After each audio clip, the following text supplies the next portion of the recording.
So much like last week, there was no QR code tonight on NXT. They really got us that one week they did it, didn't they? Right now we're always looking. Potentially after the massive QR code we got last night on Raw, that's not a bad thing. There's still people trying to decipher so much of that. We have got some very quick update news though that's really interesting, okay? So it come out today that Erick Rowan has been reporting to the WWE Performance Center this week by PW Insider. He has been in Orlando doing that. Obviously, that kind of hints that he's going to be coming back very shortly. We also got news yesterday that Jojo has written a song dedicated to Windham. She plans to record it soon for the world to hear.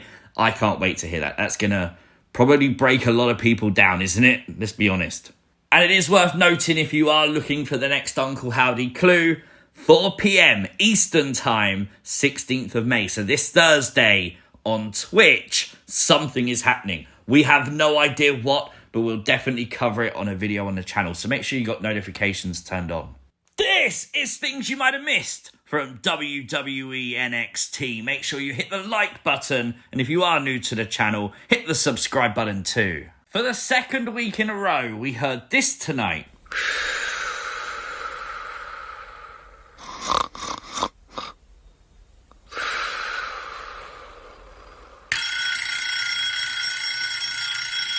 A very obvious teaser for the return of Wendy Choo. Obviously, Conman 167's favourite NXT star, Wendy Choo, is coming, and I can't wait. The alarm clock has gone off. When does she arrive?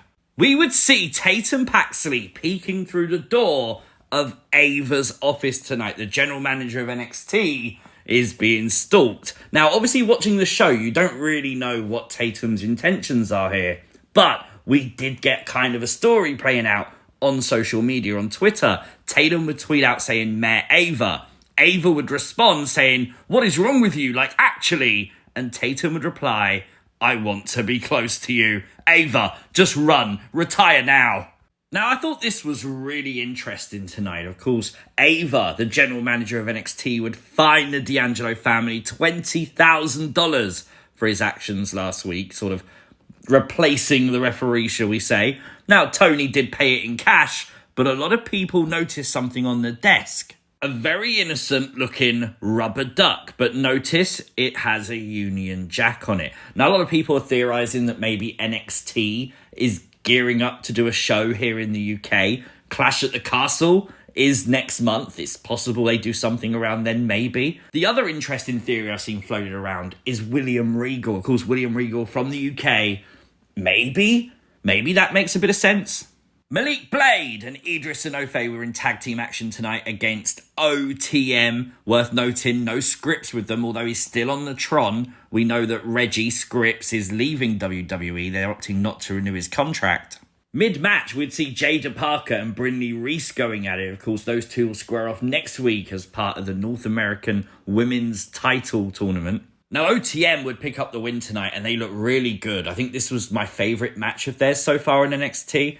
It was only because, though, Edris Enofe's boot would come undone, causing a distraction.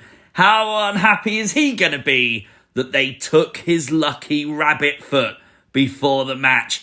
A bit of bad luck follows Edris Enofe. Oh my God, we got a hell of a brawl. I love this. During a backstage interview, it would be Natalya and Carmen Petrovic attacking Shayna Baszler and Lola Vice. This is still not done. I think this feud has really been gold, and I like the fact it's still developing. It's adding another layer to it, and that layer could be a good one. Tonight, after Lola Vice defeated Carly Bright, we would see Carmen Petrovic and Natalya once again come out on the attack as Shayna and Lola. This time, though, issuing the challenge for next week, a tag team match. I'm here for that. This feud, as I said, has been good, and I think this tag match could be very good too. I like it. NXT would start tonight with moments ago footage showing Noam Dar after apparently being attacked. Now, we don't know if he actually was attacked or he faked it, but Lash legend firmly believed that Trick had nothing to do with it. I was more distracted with the fact that WWE medical beds actually have their logo on them. I thought that was kind of cool. Mensah would take on Jevon Evans tonight in replacement of Noam Dar. It was Lash legend, though, that would go for a chair during the match before Trick Willy Wonka would come to the ring. And she'd stop. She didn't put the chair in, and she stood still. Is she gonna join Trick Williams? Jevon Evans would pick up the win. The young OG looking great tonight as always. And, you know, giving him moments like this where Trick Williams, the NXT champion, is holding up his hand high. That's a moment. They have really got a rocket ship on Jevon, and much deserved. He's great. Following the results of the NXT Women's Combine last week, the qualification matches would start tonight. And it would be Izzi Dane taking on Sol Ruca.